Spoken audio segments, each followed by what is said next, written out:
of Yoakley Scott Corporation and your sports network. Yeah, I've been closer to Jesus before, so can you help me out? Oh, can you help me out? Am I on my own? Am I on my own? But can you help me out? Am I on my own? Am I on my own? Or can you help me out? Can you help me out? I've been scared to look in my soul.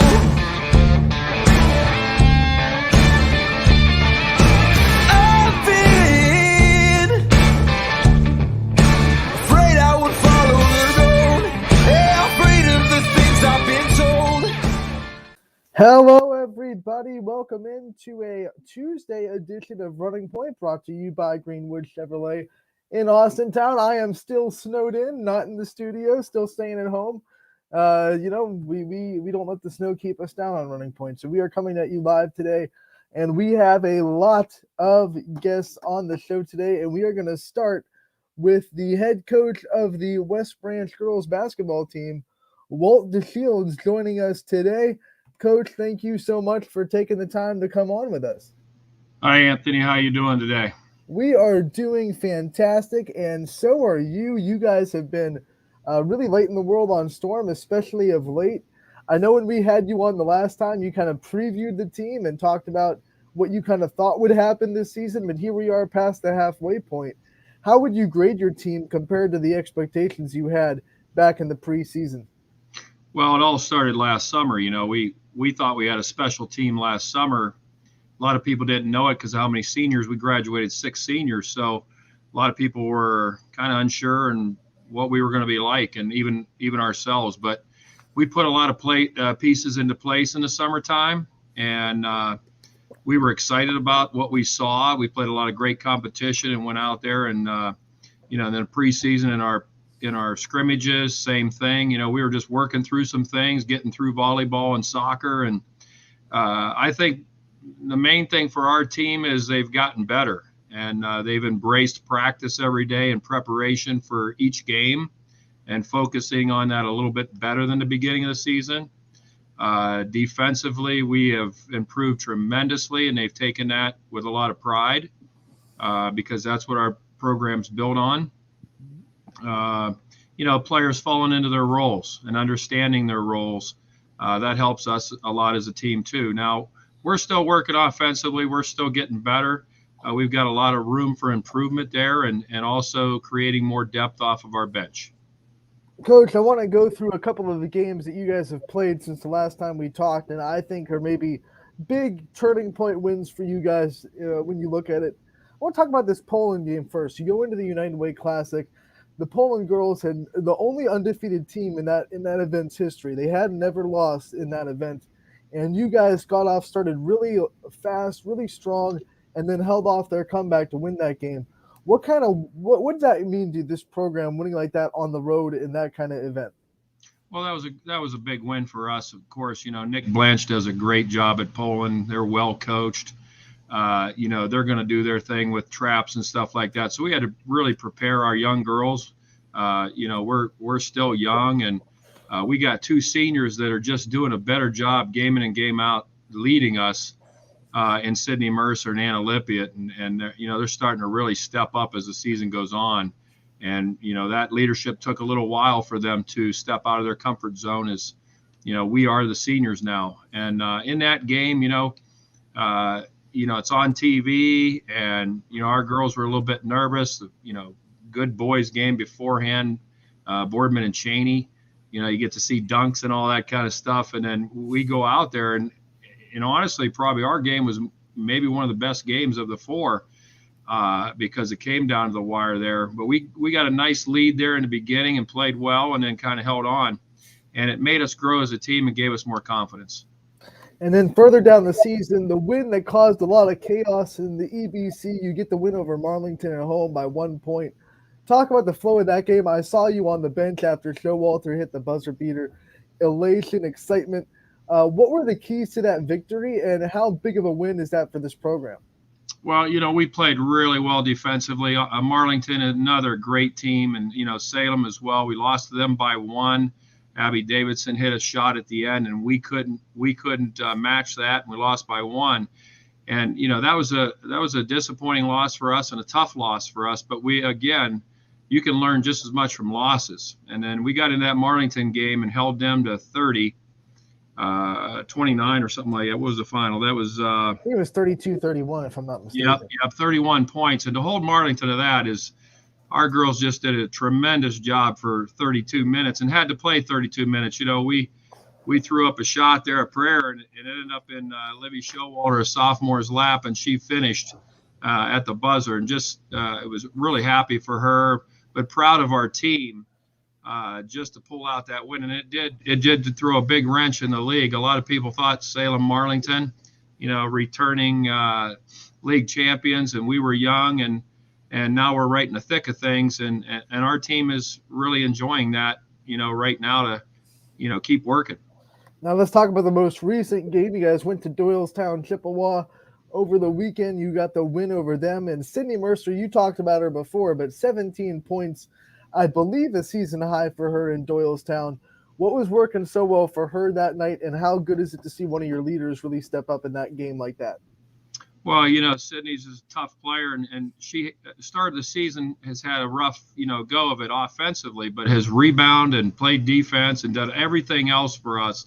It just did not get into the flow of the offense in a lot of games for us, and we were expecting big things out of her, and she's had a couple games like that where she's had 16 and 17, and that hopefully will get her going. I mean, Chippewa, another good team, well coached. Denny Schrock, Denny's got almost 700 wins in his career, and he's been around a long time, and he's a great coach and a great program at Chippewa. Our schedule's tough, and we win and we lose, but we learn from both of them, and we get better because of our schedule. And I think, we want to play our best basketball late February, early March, hopefully. But that's where we want to be playing our best. And I think a lot of these games prepare us for a league championship run and also for a district run. And Chippewa is no different. But Sydney did a great job in that game, attacking the basket and making some plays. And when we needed her, Sophie was in our leading scorer. Sophie Gregory was in foul trouble most of the game. And our team stepped up. Our bench, come off and played good roles in that game. Anna Lippi had also, like I said before, another senior, did a great job in that game. In fact, they scored the last 7 points of that game to finish that game off.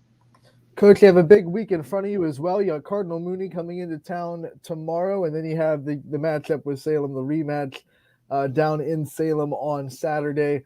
Talk about what this week means for you guys and what kind of things you want to see from your team in these next 2 games.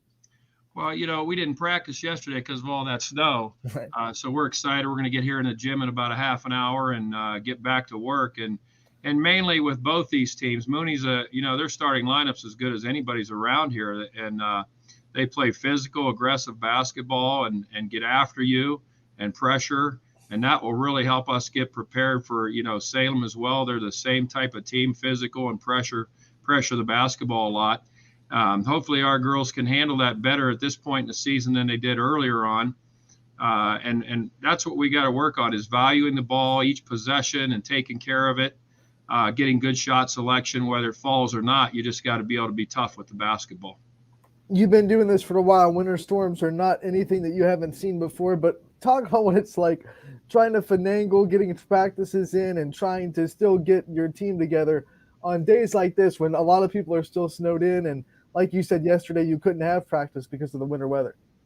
Yeah, I mean, I'm sure the girls had a good time, day off of school today, and probably some of them got out there, and had some fun in the snow. And I think sometimes during the season you need that. Some coaches, you want to get in there, but sometimes they do need a day off and a rest. So I think that'll help us. We've played a lot of basketball. We've gotten every game in, nothing canceled due to COVID. That's not as tough this year, but it's still our girls have probably been tested 5-6 times this season because of different contacts, tracing and stuff. And so, they got a test to be negative and to get back on the floor. But it's really, we've missed a couple players here and there, but, just playing basketball and the value behind that. We've gotten 16 games in. This will be our 17th tomorrow night against Mooney. And we're just fortunate to be able to do that. But getting a rest every now and then is not a bad thing. Coach, before we let you go, we've talked about your upperclassmen. Talk about some of your underclassmen and the young girls that have really stepped up and impressed you this year. Yep, sure. Our juniors, besides, our seniors, Mercer and Lippiett, our juniors, Hannah Egley has done a great job, as a starter for us, as a two guard. She's shooting the basketball much better, and she's feeling more comfortable on the floor since the beginning of the season and knocking down threes and playing great defense, and she's just getting better. And then off the bench, Cammie Campbell has done a great job coming in, playing defense for us and giving us some energy off the bench and playing physical. Our sophomore class, pretty talented. And Sophie Gregory, our 6'1" point guard, has had a great season so far. And she just keeps getting better and more comfortable in that position. She didn't think she was going to be a point guard, but we threw her into that in the summer, and she's just embraced it and gotten better and learned. Also, Libby Showalter, our starting center, and they're our top two scorers, the sophomores, and they're rebounding the ball tremendously and making great decisions as sophomores, and that's helped us have a successful season thus far. Also, a sophomore off the bench in Michaelin Fitz, another 6'1" girl that comes off the bench and gives, Mercer some breaks and also Libby some breaks, and has gotten better and improved. And it's, as a coach, that's what you want to see is improvement in your team. We're working on Chloe Denison. She did not play last year as a freshman, came back out as a sophomore, and really a talented player. Not a lot of people know her right now. She's playing really well on the JV team and handling the ball, giving us a little bit of time at backup point guard or a wing to give our guards some breaks there too. Our program is at 796 wins. I didn't know if you knew that or not. And our goal this year, this team's goal was to get to 800. And so we've got 6 games left plus tournaments. And that's one of their goals. Besides our offensive and defensive goals, that's a great team goal. And I like to see that because the girls hear about the history in this program constantly and what our alumni did when they played here and their teams and individuals. And the success of a program comes down to understanding who you're playing for and what program you're in and working hard while you're here.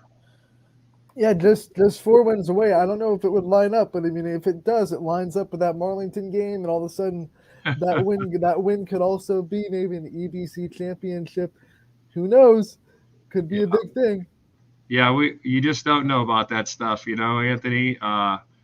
No prediction there. We're just preparing for Mooney right now, and no guarantees in the future of what can happen and where we're at. So just one day at a time, buddy, and that's how life goes. And you just enjoy every day. Coach, best of luck in the week ahead, and we look forward to talking to you again real soon before the end of the season.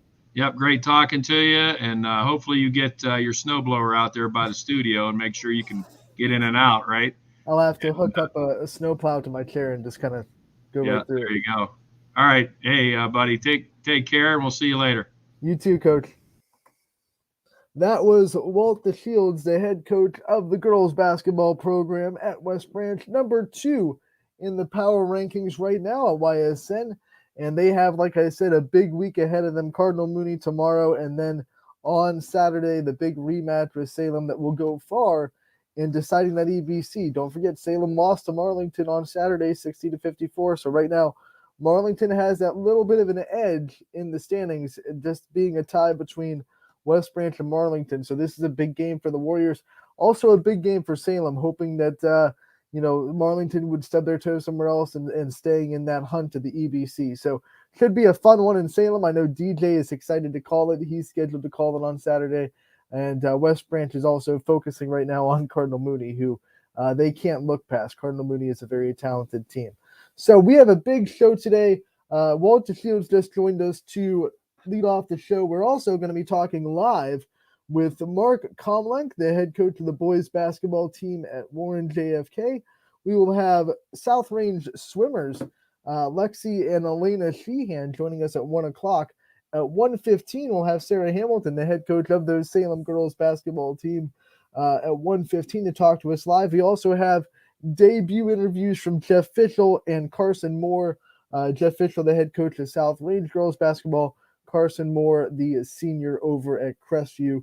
Got a lot to get to, so let's not waste any time, and let's go over and hear the interview that I was able to do with Carson Moore a couple of days ago and hear what the senior from Crestview has to say about her season and her journey so far. Anthony Harwig here with a Crestview girls basketball player profile. I am joined by senior Carson Moore. Carson, thank you so much for taking the time to join us. Thank you for having me. You know, when you look at this Crestview basketball team, it's so young. You're one of the best leaders on the team. What has it been like kind of guiding these young players along with you on your journey? It's been so fun. I can't even really explain it, to be honest with you. I guess leading up to senior year, you know, you have your mixed emotions about it because it's your last year and you're finally the leader and you finally get to kind of, you know, be that person that everybody looks up to. But I absolutely love that role. Like, I want anybody to feel comfortable to come with me, come talk to me. And all the younger girls, like all the freshmen who are on the team and who are contributing so well to begin with, they're just so great to get along with and be a part of.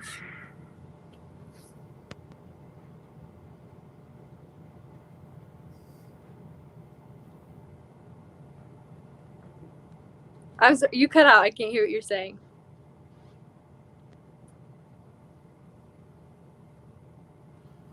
I muted myself. You're fine. You were once that player that looked up to the older girls and you know, looked to them for leadership. Now you're in that role. What kind of things did leaders of the past teach you that you're taking into your leadership now? Just to, you know, set a good tone. I think that's the biggest thing for me is, you know, every practice, every game, go in with a really good mentality. Just don't get down on yourself before the game. If you see a team that's, you know, has really good stats, has been playing really well, don't go into it automatically thinking that it's going to be a bad game for you. I think mentality is probably the biggest thing that they taught me, is just to go in thinking that you're the better team. I think you manifested that mentality beautifully in this game against Liberty. I know the final score did not go your guys' way, Yeah. but you gave them a heck of a fight. I'm sure they didn't expect that from you guys. Yeah, Talk about that game and what it means for you. From the very beginning, I think we just, even like our huddle before the game, we were all really excited to just be there. It was finally our chance to be at home and play them. Obviously, the road loss beforehand was rough, so we were going into it thinking, okay, we can still try our best. There's things that we can change, and we've improved so much from the beginning of the season already as it is. So I think just we went in thinking that it was another game. We had to play the best of our abilities, and I think we did that, honestly. You know, it was just the first home loss of the season for you guys. What is it about that gym that has been such an advantage for you and being in that home cooking? I could not tell you. I think just being at home, having the atmosphere of all of our fans, like I think when we went to Liberty, there weren't honestly that many people there. It's really hard to keep that energy up when you don't have like the same kind of atmosphere giving back to you when you do something good. So I think at home, when we have all of our fans there just supporting us and helping us every time we make a basket, or even when we do something wrong, they're not, you know, getting down on us. So I think there's a Mr. B factor in there that people don't. Right. I agree. I don't know. His pregame music really gets us pumped up. You know, that's an advantage for sure. Talk about this community though. Like, they do back you guys. They are there every game, no matter Absolutely. what your record is. What's it like to play for that community? It's amazing. I love everybody at Crestview. I love everybody in the community. Like, even today, we had a youth camp for the younger girls, and Emily Hill and I were like taking tickets for people to get in, and everybody who came in was like, man, you guys had a really good game the other day. Or just asking how we were, asking how things have been. Like, Emily recently injured her ankle, and everybody was asking, oh, when are you going to be back? How are you feeling? It's really nice to be watched and supported by everybody. And I'm sure moments like that make you guys feel like you're more than just players to these fans. You know, Yeah, it's not just like, hey, they're not asking about your stats; they're asking about your life and how things are going. exactly. Talk about this coaching staff and what it's like being under them and Coach Blatch and what he brings to the table and what he's helped you in so much throughout your career. Yeah, Coach Blash, not only in a basketball standpoint, but also outside of basketball, he just cares so much about all of us. He's always constantly sending us messages like, stay safe, like when things are going on and stuff like that, and just kind of keeping us all in the same loop as to what's going on in our life outside of basketball. But in a basketball standpoint, at practice, he's always trying to keep the energy up. He's always trying to, keep us informed on what's going on. I can't even tell you how many times, like before games, he's been like, well, I found this out and I found this out. So he's always just kind of trying to keep us informed to the best of his ability, and then also coaching us to the best of his ability. I'm sure there were some pre-season conversations with the seniors and him, and what kind of responsibilities did he put on you guys? Especially, I mean, I've told him before, I think you're probably one of the best leaders that have come through Crestview. So, Thank you. what were some of the things that he kind of expected from you, and he wanted you to accomplish this year with this young team? Yeah, exactly that. We do have a young team, so he just really wanted us to make them feel welcome, I think. We have, freshman Reagan Edwards, freshman Laverne Gaskins. We knew they were going to be really big contributors this year, and they definitely have showed that and proved that.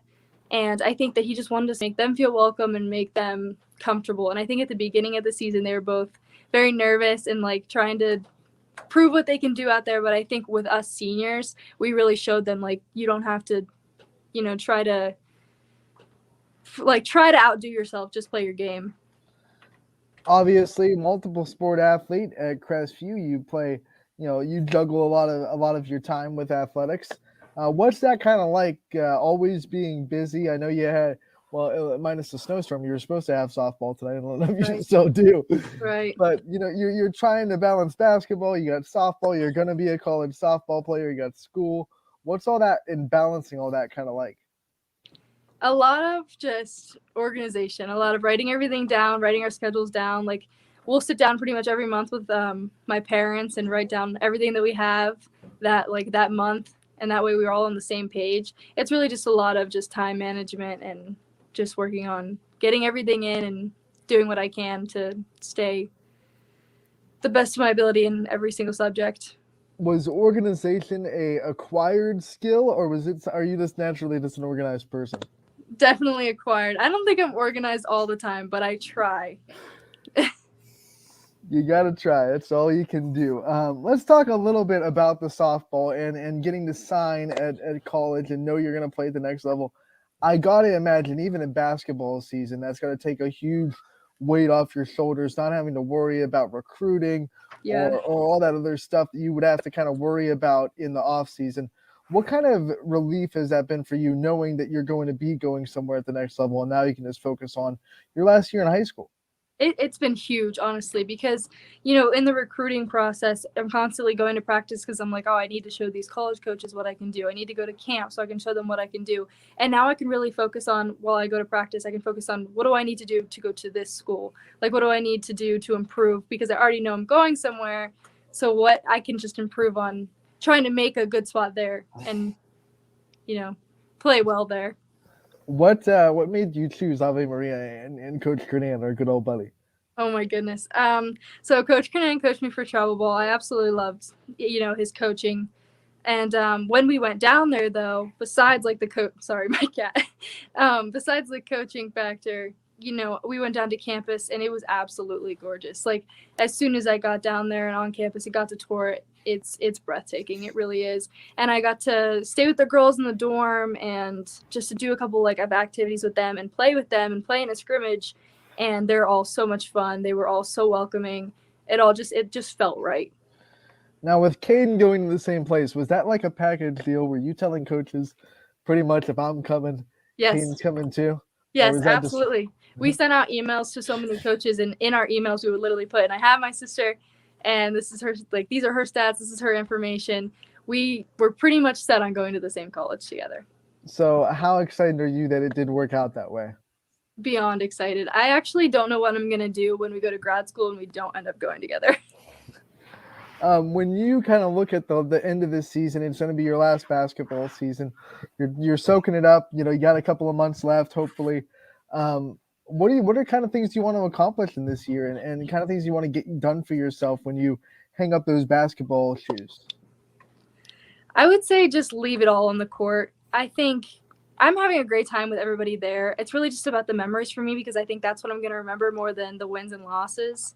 I hope that we can make a good run in the playoffs, but if we do or if we don't, I know that I'm going to have a great time with everybody that's on the team and hopefully leave a good impression for the younger girls so they carry on everything that I could hopefully teach them about basketball and off the court. This program has such a great history. You look at the leading scores up on that board. Every time I walk in the gym, it's got plenty of scores above that Right. 1,000-point mark.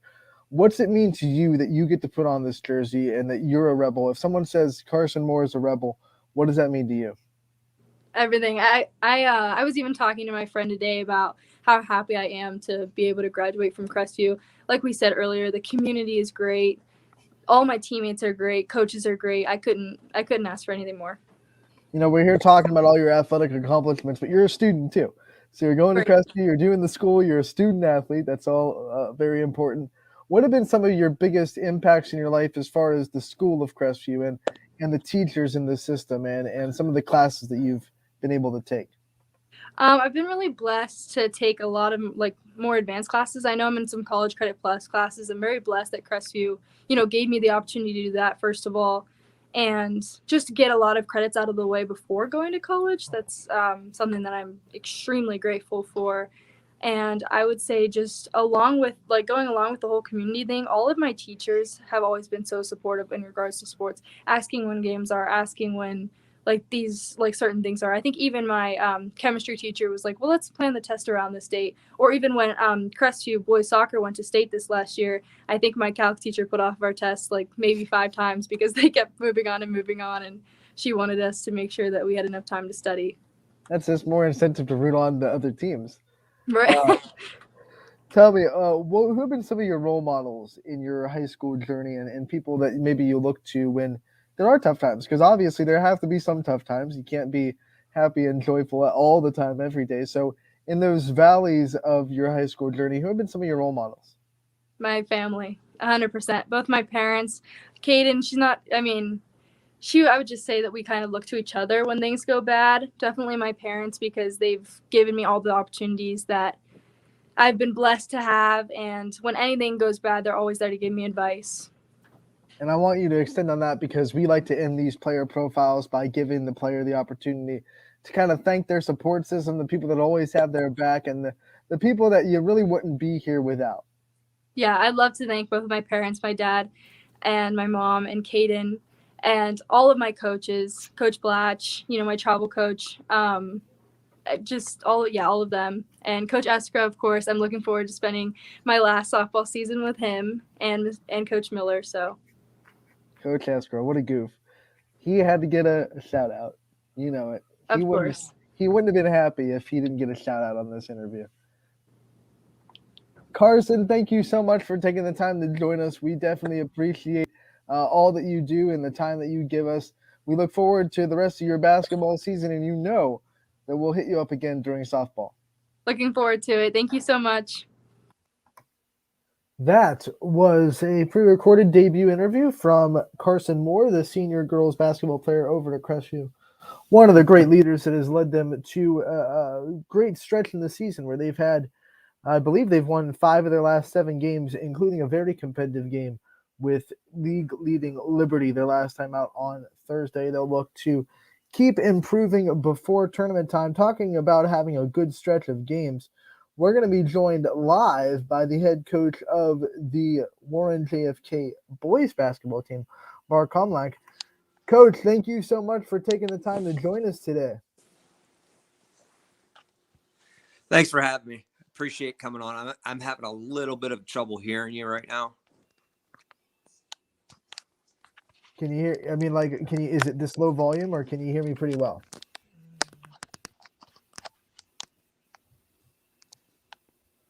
Can you guys hear me? I can hear you crystal clear. Okay.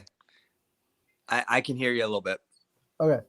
So when you go through, you guys are 4-5 on the season, but you've won 4 of your last 6 games.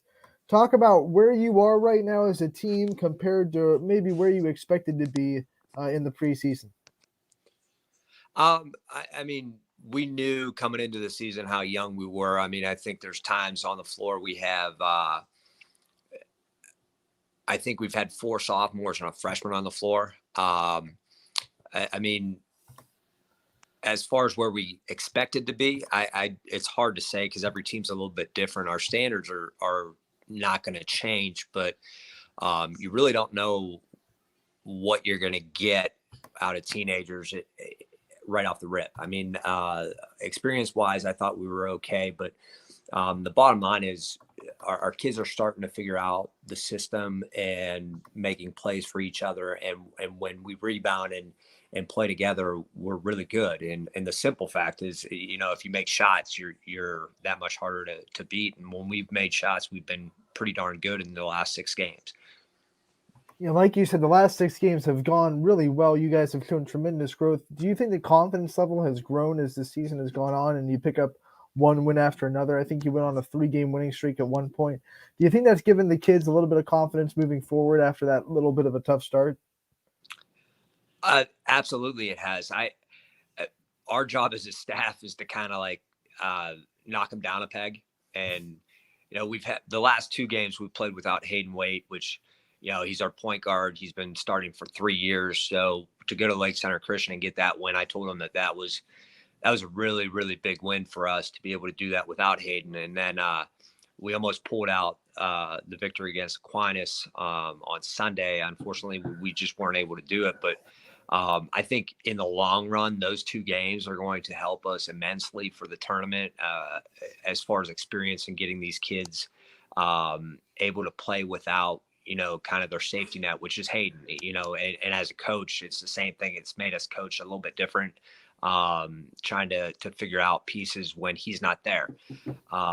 But their confidence is definitely up.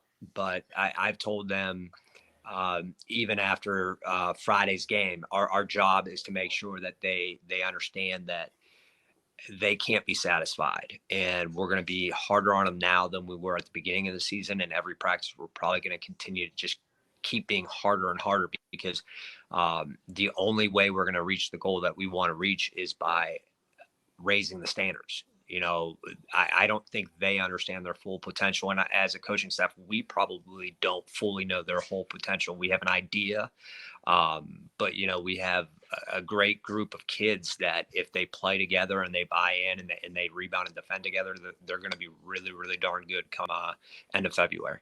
And that message of not being satisfied has to be even more abundant this week because you're having a rematch with Southeast. Obviously, you guys got the win the first time around. So playing a team twice, a team that you beat by a pretty good margin the first time, but you can't go into this game, I imagine, saying, well, that's going to happen again. So what's been the message this week, getting ready for a rematch with Southeast, and this time getting to host them? The message for this week is going to just be to continue to improve every day. It doesn't matter who the opponent is. I guess as kids, as players, you may think about the fact, oh, we just played this team, but we don't. During the regular season, we don't really focus too much on the individual opponent. We're focusing on us as a team and what we need to do to improve for the big picture. So, our message through this week will be, it doesn't matter who we play. We didn't do well our last game in a lot of different areas, and we've got to pick up those pieces and do a little bit better job, regardless of who it is. I mean, Southeast, we played really well that game. And if they're thinking that, we're going to come out Friday night and just have an easy game, they're in for a rude awakening. I mean, if I was Southeast, and I'm pretty sure they're going to have a fire under them to come and prove that they're just as good as anybody else in the league. And our league is pretty tough right now. Aquinas is up there by themselves, but on any given night, anybody in our league can win and beat each other up. So our job is just to make sure that our kids aren't focused so much on the opponent, but on ourselves and making ourselves better every single play. This snowstorm that we're in right now can really throw a monkey wrench into routines. You're off, you might be off school, practice might be at a different time. what is your strategy to keeping the kids focused and try to be in routine as possible? Because we've heard it 1,000 times from coaches that when kids get out of routine, that's when things can go wrong. So what is your kind of strategy to try to keep the kids focused and in routine during this kind of crazy snowstorm time where they're off school and their practice times might be different and things like that? It's funny because I don't know that we have much of a routine anymore in high school sports because you have cancellations, you have everything with COVID. Last year, we didn't even play a home game. So to have a routine is kind of strange for us right now. And the kids kind of thrive off of that. But, they are religiously watching film if we don't have practice, if we can't practice. And I'll put together clip reels for them to watch and take a look at. And we're constantly communicating with one another. And as far as routine, they understand when we come into practice today, they've got to be locked in and focused. We have kind of, had to figure out when the best practice time is because some guys aren't early morning people and this group of kids are not early morning people. So there's no sense in trying to practice and push through when they're not able to give 100% at that time. So we've adjusted to that. And I think that's probably the biggest thing you can get through, losing some of the structure that you have is that you have to be flexible. And in order to be able to win in games that adversity hits, you have to be able to be flexible. So these kids are learning that. Our staff is learning that. And that's kind of how we go about every day. We're going to be flexible. We are going to roll with the punches, and we're going to figure out a way to make it work no matter what happens. You said it last season, you weren't even able to have a home court. You had to play your home games at Warren Harding. Now you have a home court back. What's it like being able to call a place home and to be able to be in a home court and to have that community behind you 100%? To be in that gym with our fans is something that you can't really explain. I mean, coming in, I think it was 6 years ago, and to where we are now with that facility and the floor and the bleachers and everything that's been redone in there. Hopefully we've done the alumni of JFK proud with that, but I know our kids, it means a lot to be able to play at home. And I know there was a lot of pressure those first 2 games for them to perform. And they were bummed about how they performed in those games, but we bounced back and, we got plenty more home games and they're going to get comfortable in there and they love the gym. We're doing, everything we can to try and get more and more fans in there and get the atmosphere pumping. I think that our kids want that. I think our students want to provide that. I think our staff wants to provide that. I think it could be a really good atmosphere, but we got to get everybody on board. You talked about earlier in this interview the big picture goals of this team. What are some of those big picture goals, the ones that you make before the season that you want to check off that list? What are some of the goals of this team moving forward? Obviously, our first goal is honestly to, be in that district championship game. It's different this year. We're in a league. We want to compete in that league and we'd like to win that league, but that's not really a priority. As far as our goals, individually for us as a team, each game, we've kind of set some goals as we want to try and get 20 assists and over 30 rebounds every game. And those are things that those guys can strive for. But as far as an overall big picture goal, we want to win district title and have an opportunity to go down to Columbus. I can't even remember if it's in Columbus this year, but Dayton or wherever it is, we want to be able to get an opportunity to get out of regionals. We've been close the last few years, and these kids work really, really hard for the opportunity to do that, and that's the goal.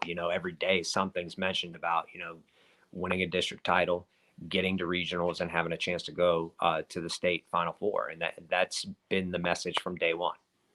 What are some things that are on your kind of checklist of things that this team needs to improve on and grow in to reach those goals that you just talked about? Yeah, for us as a team moving forward, the areas we need to improve is just being more consistent from quarter to quarter. especially on the offensive end. I think that we've got caught standing a lot, and that happened last game. And we have to continue to try and be extremely physical and locked in on the defensive end. And they're teenagers, they're going to have moments where, they lose focus. And as adults, we do that. So, I remember when I was 15, 16 years old, so they've done pretty good with it, but moving forward, we just have to really make sure that we're focused on, dominating the boards and moving without the basketball and trying to make our teammates better. That's been the message the last couple of weeks. Has been, we want to make our teammates better and not worry about ourselves so much, worry about everybody else and making them better. And every play is the winning play. It doesn't matter what happened last play, but it's the next play that's going to be the winning play. And when our guys were able to a couple of them have said that really resonates with them, because, they may get beat for a bucket, but then they know that, it's just one play. The next play is going to be the one that could determine the game, and they're going to step up and make that play. So those are the things we're really focused on, is just becoming a better team, having our chemistry, mesh a little bit better for 4 quarters. And every year we've kind of gone through that. And I think every team does. The goal is to get to close to 30 minutes of really good basketball. And right now we're, about 22 minutes. And if we can get to 25 by the end of the week, and then 28, we'll be all right. And the kids just, they understand that. And as the days go by and the weeks go by, they're going to continue to strive to try and reach the goals that we set. Coach, we're long enough into this season where you can start to understand who have stepped up as leaders on this team in practice and in games. Who are some of those leaders that you've seen really step up into leadership roles this year for you guys? For us, everybody kind of has their role, but if you take a look at stats, you're going to obviously take a look at Jaden Rischel. I mean, he's leading us in scoring. He can play inside, outside. He early on carried us with the scoring load. And then Michael Condolian is averaging about 3 threes a game. Both of them are in double digits. And then Nick Ryan is, scoring in double digits as well. But we got guys like, TJ Harden, who's coming back from an ACL injury. The points aren't always there for him, but he does all the things that we need him to do. He rebounds, he protects the paint, he's defending and communicating really well. He's a great senior leader. And Hayden Wade obviously is our safety net as far as it goes offensively. He sets the tone for us. And one kid that has really stepped up is Quinn Miola. I think in the last game he had an amazing 2-minute span in which we went from like 5 down to 3 up and our 4 up in a matter of 2 minutes. And Nico Simonero is averaging about 6 assists a game over the last 4 or 5 games. So they've all kind of started to understand their roles. Antoine Brown's come in and just provided a spark by being just, a gnat on defense. He's all over the place. He gets steals and gets out in transition. So everybody kind of understands what it is they're supposed to do. And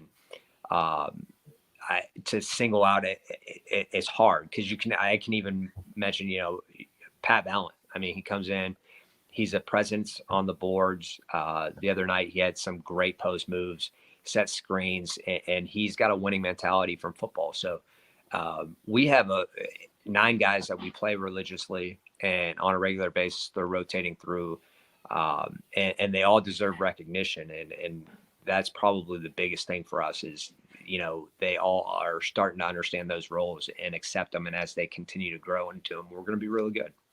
That's got to be such a blessing as a coach to have all those kids understand and accept, and not just understand and accept, but then execute their roles as the team moves forward. Coach, thank you so much for taking the time to join us today. We appreciate the time. We look forward to continued success for your program and also talking to you again real soon. Thank you for having me. I appreciate it. And I look forward to being back on again. All right, Coach, anytime. You're welcome. Thanks. That was Coach Mark Homlack, the head coach of the Warren JFK boys basketball team, joining us live on Running Point. Not the last guest of the day, as we also will be joined live from Lexi and Elena Sheehan, South Range girls swimmers, will be joined by Sarah Hamilton, the head coach of the Salem girls basketball team. And then we still have the debut of a coach's corner with Jeff Fischel that we are going to play at some point during this show as well. And then also, we got picks from the night. We have a couple of games that have managed to hang on, and we should have the new batch of Baird Brothers Big Dog of the Valley nominees for this week as well. So a lot to look forward to. For now, we're going to take our first break of the day. So we'll be right back on Running Point, brought to you by Greenwood Chevrolet in Austintown. New things happen all day. Some are good, some not so good. In today's complicated world, while you're busy working, playing, and living life, we're busy helping you make sense of the day's news. And there's only one place where it comes together with clarity, context, and accountability. It's 21 News at 6 with me, Madison Tromler, and Derek Steyer. 21 News at 6. It's what the day's news really means to you. Welcome home to a home made homier with Baird Brothers Fine Hardwoods. Inspiration starts at BairdBrothers.com and is turned into reality when high-quality hardwoods are delivered right to your home. Baird Brothers has the latest design trends, shiplap and skinny lap interior siding, antique oak rustic flooring, and, well, you'll find them all at BairdBrothers.com. Ordered easily, delivered conveniently, enjoyed comfortably. BairdBrothers.com. At Greenwood Chevrolet, shop with confidence knowing we're ready to go the extra mile for you. With the largest selection of used vehicles in the Valley, backed by the Greenwood Advantage Warranty. Every one of our vehicles has undergone our own 126-point inspection, so it passes the most important inspection, yours. No other dealership has the extra inventory, gives you extra for your trade, and goes the extra mile for you. Only at Greenwood Chevrolet. WRS Wealth Advisors, the area's premier wealth and retirement specialists. Located on South Avenue in Boardman. Quality, customer service, and integrity. Those are the 4 words that have driven our success since 1957 at Joe Dickey Electric. Joe Dickey Electric is one Mahoning Valley landmark business that stays current with the requirements of our customers. Family owned and managed, we are an electrical contractor and energy solutions provider. Every member of our team adds to his or her skill set through ongoing training. Residential, commercial, industrial, automotive, and more. We keep ahead of the needs of our customers with a fleet of more than 50 vehicles and 24/7 emergency service, so you're never left in the dark. When looking for home design inspiration, don't just be inspired, be Baird inspired. Whether new or remodeling, Baird Brothers has the latest trends like shiplap to refresh your home. Go from inspiration to installation with our wide selection of in-stock American hardwoods. From the rustic charm of antique oak to the warmth of traditional cherry, Baird Brothers has what you need to make your home inspiring. Baird Brothers, our family's heritage, your family's home. For a great vehicle and a great experience, come to Boardman Mitsubishi today. As always, our full lineup of Mitsubishi models comes with a standard 10-year, 100,000-mile powertrain warranty. Boardman Mitsubishi, your hometown Mitsubishi dealer since 1999. Coca's Pizza, always supporting our community and our local athletes. Stop in on game day or score big and have it delivered right to your door. Check out our daily specials at cocaspizza.com. That's Coca's Pizza, we serve it hot. At Hubbard Chevrolet, Hubbard can help you get the financing you need regardless of your situation. I'm Tony Page, and I've helped thousands of customers in Northeast Ohio and Western Pennsylvania buy a vehicle. Visit HubbardChevy.com to get pre-approved. Remember, folks, Hubbard can help.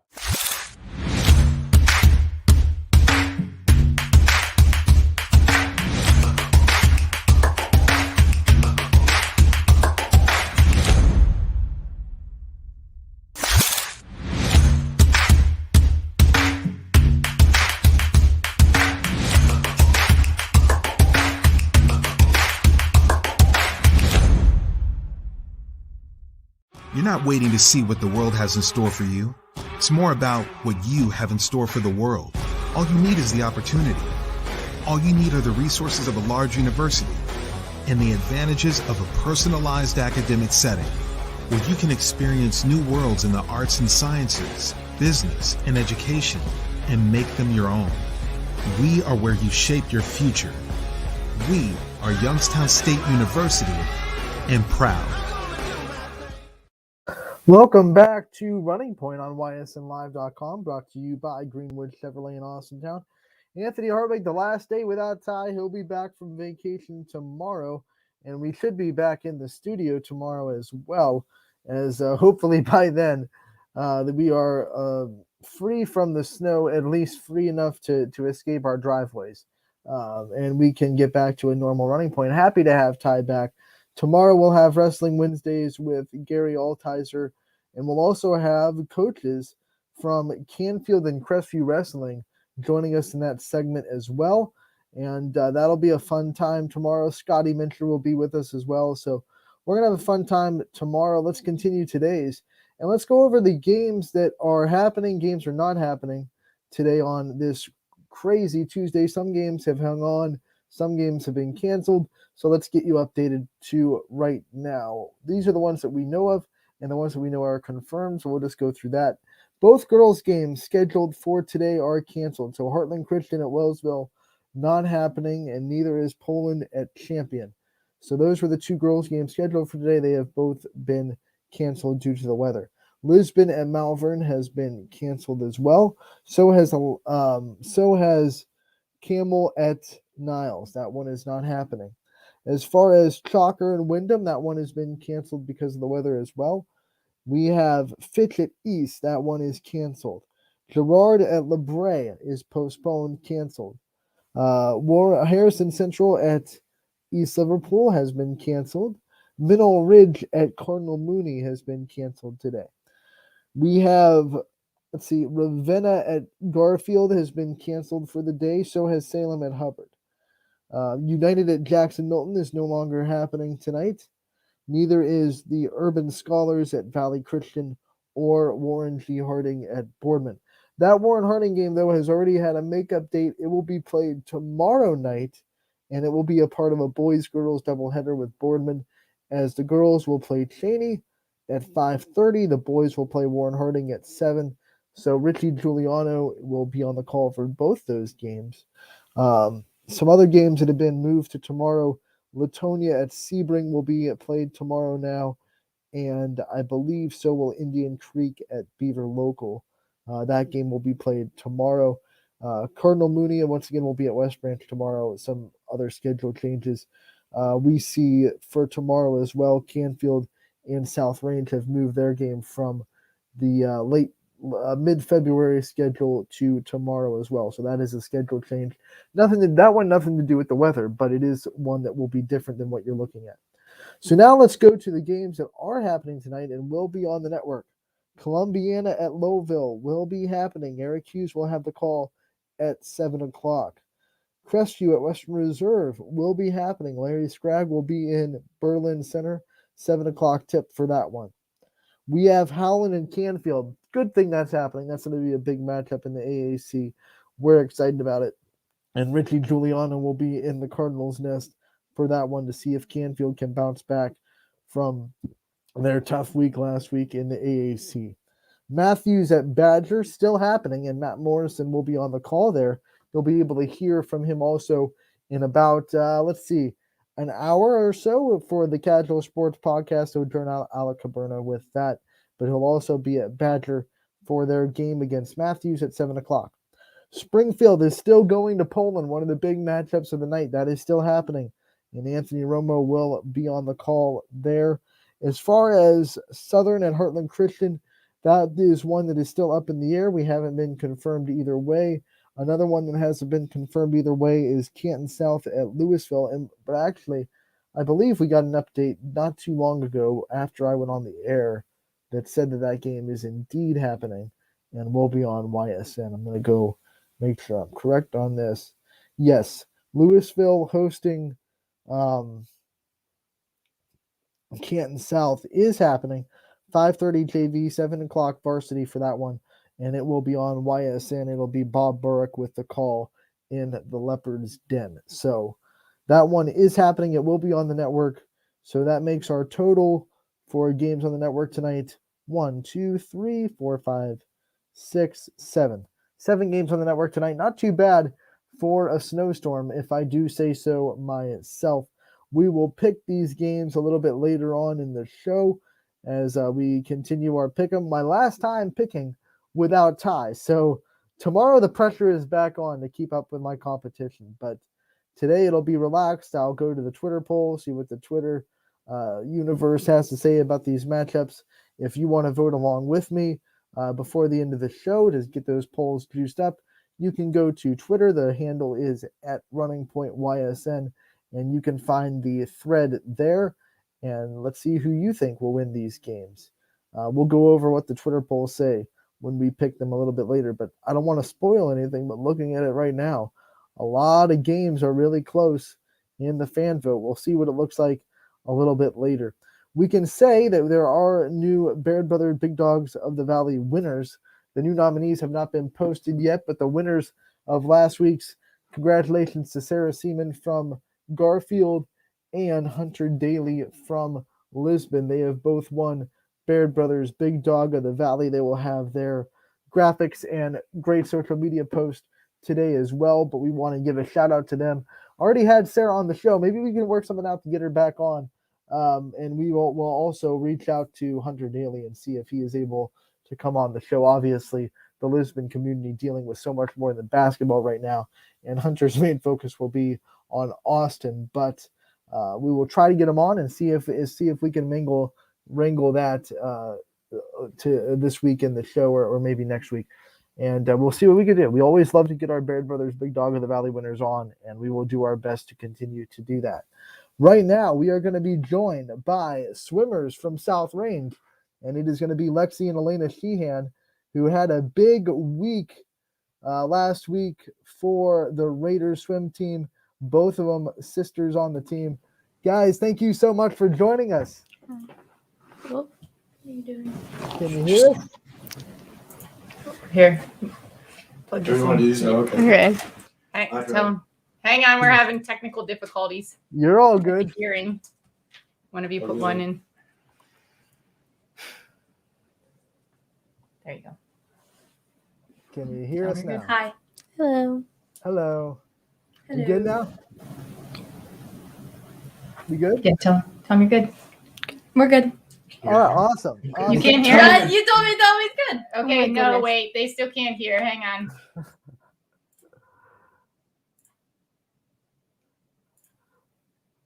You can't hear him? Can you hear me now? Talk. Test. Can you hear us?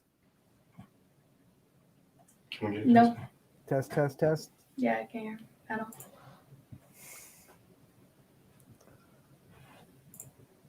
You know, we love having the glitch gremlins on a Tuesday. So we'll work on this. We'll work on this. Is on? Yeah, turn that off. Blue switch.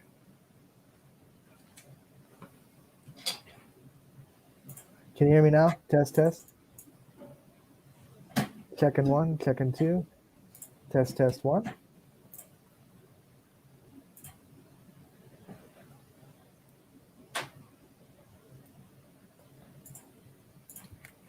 Nothing like the old technical difficulties on a Tuesday.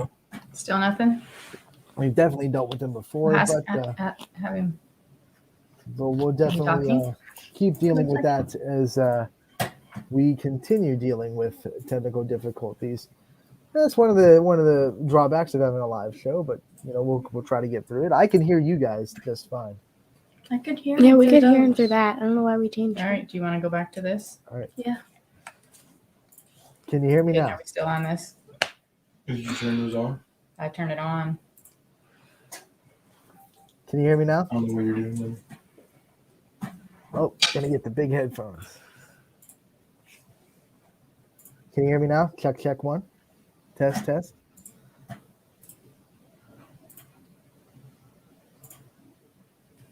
We are working at it. There we go. Can you hear us? Are we good? Yes. Awesome. We got it. Mom, we can hold it. Technical difficulties have nothing on us. All right. Now we'll start this interview back up. We are joined by Lexi and Elena Sheehan, South Range swimmers. Guys, thank you so much for taking the time to join us today. No problem. So let's talk about this meet that was posted about you guys last week. You guys, Lexi breaks her personal record in the 100-meter butterfly. Elena, you cut 30 seconds off your time. Talk about that meet and what was working so well for you that particular night and what it meant to you to get those 2 feats. You go first. Well, that pool was it's kind of a rough pool. It's hot, so I didn't expect to break my record, and I didn't expect to go quick very much. But I wasn't really racing anyone, but I just buried my head down in the last 25, and I ended up dropping 0.3 seconds. Well, for my breaststroke, I hadn't raced since it's been a couple of weeks since we last raced. So I didn't think I was going to do very good. And the pool was kind of hot. But yeah, I got some lessons with a good friend of ours, and she helped me work on my breaststroke. So that helped. So you guys go a couple of weeks without swimming, and then I believe you had four swim meets last week. What's that like going from a couple of weeks off to all of a sudden you're going 4 times in 1 week? Well, I broke my 100-meter butterfly record in that meet, and then we had 2 meets after that. So I didn't even come close because we were tired and no practice in between. It was rough. Yeah. Now you guys got the NE8 championships, I believe, on Saturday in Hubbard. Talk about what goes into that, what some of your goals are for that meet, and how you guys want to meet those goals going forward. I want to come as close to that record that I just hit, because when we go to sectionals after taper, I want to drop a lot of time. And if I get as close to my sectionals record from 2 years ago, then I'm going to do great. I just hope to keep the same time, not add to it. What's it mean to you two to swim together as sisters and kind of help each other out and support each other and be on the same team together? Well, it's funny because we're totally opposite, different ends of the pool. I'll be in lane 1 and she'll be in lane 5.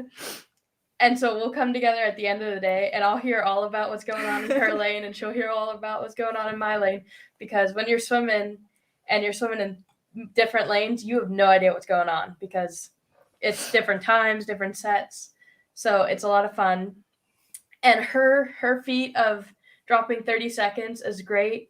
And then my feat of dropping 0.3 seconds is great. And it's so funny to look at because it's the same feat, but she dropped 100 times more seconds than I did.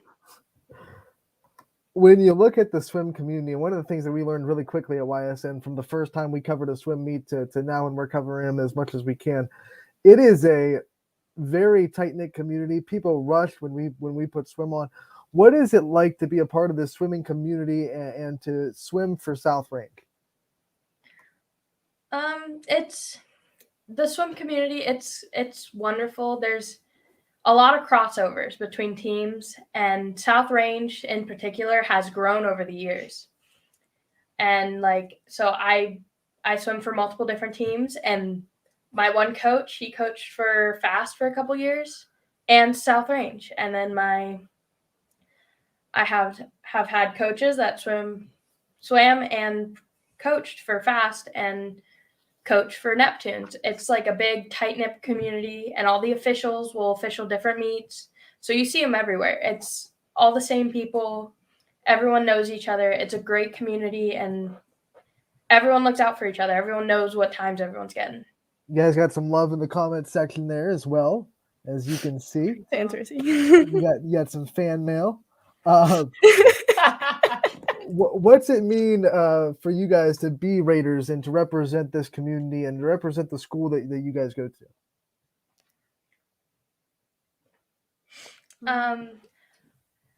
South Range, our family has been at South Range for years. My grandpa actually went to one of the schools that merged to be South Range, and then my mom went to South Range, and now she teaches at South Range. So to be able to represent it in such a great way is wonderful. I feel like I had your mom as a teacher. It might be a different Sheehan, but probably yes. I feel like you did. Yes, you did. Back in the day, way back in the day. So we definitely know that name is strong in the South Range community. Let's talk about your schooling and some of your favorite subjects and what you kind of want to get out of your schooling education as you go forward in your schooling career. I like math and world history, my favorites. I'm actually going to MCCTC right now for creative art and design, and that is really pushing me forward in what I want to do in the future. I have to first about the math, because I have to ask everyone that says math to that question, because I found out that people that like math are not the English people, and it's polar opposites. I'm the same way. I was straight up English person and did not like math at all. So when you do math, is it also kind of a struggle with English? Is English kind of your bugaboo? Yeah. English is interesting. And then talk about going to the career center and being able to forward, the careers and the trades that you're able to do, and what that means to you, and what kind of fun you have there at the MCCTC. Well, it's a great place. It's a great program. I'm currently in creative art and design, so right now we are working on building our businesses and our websites, and right now I am working on making myself a event planning business called the Kit and Caboodle. I have my first wedding I'm planning. It's in August, and so I'm really excited about that. But without South Range giving me the chance to go to MCCTC, I wouldn't be in the spot I am. Already planning weddings at before graduating high school. That's awesome. Talk about your swim coaches and what kind of things they do to help you, not just in your swimming, but I'm sure there are life lessons that they're able to teach you along the way. Talk about what it's like to be coached by the coaches that you're blessed to be coached by.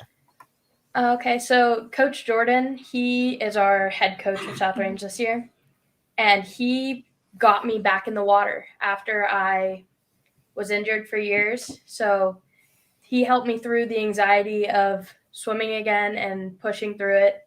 And then I had Coach Erin for years before that on my other teams, and she helped me through all my anxiety through it. And there was never a day that someone wasn't helping me become a better person through swim, let alone helping me become a better swimmer. Erin also. I swam and then I kind of quit because I wasn't the biggest fan at first. But Erin got me back into it the summer before my freshman year. So go into a little bit more on how hard it is to get past that and get back into the water after you have to deal with the injury, and what went into that mentally, and what that experience taught you about yourself and helped you now in your swimming career now. Well, it was very, very frustrating because when I was like 11 and 12, I was swimming my 100 fly at like a 110. I was swimming 500s at a 623. And then I jumped back in my freshman year, sophomore year. I was still a little bit injured. And I was swimming like 120s, 116s in my 100 fly. And I was swimming almost 7 minutes in my 500. And that was really frustrating and really hard to keep motivated to keep trying, because I was so used to going fast and getting faster that when I stopped swimming and then gained all that time back, it was the most frustrating thing in the world not to be able to be as fast as I was when I was 11. Who are some of your guys' role models that you have that help you in life? Yeah, Coach Erin. She is always coached. She was always my one of my coaches, and she was the head coach as fast for many years. And she got me into swimming, got me in the water. She is one of the best people I've ever met. She has helped me through many things, not only swimming. Like, she'll show up to the house if you need something. She puts family first. She puts friends first. She's an amazing human. All right, girls, before we let you go, I want to give you guys the chance, like we do with all our player profiles, to shout out to the people that support you, your support system, and what they mean to you, and how you kind of have felt their support throughout your journey. Mom, because Sherry Sheehan, she's She was the one who drove me to every practice, every meet, hours away, pushed me through all of it. My dad for, showing up for a lot of the meets. All of my coaches, Aaron, Tommy, Jordan, Zabo, Kristen, all of them. Rachel, there's so many. I want to thank all of them. Anyone else? Yeah. Grandma, she showed up to all of our meets, and she supported through all of it. Anyone else? No, that's it.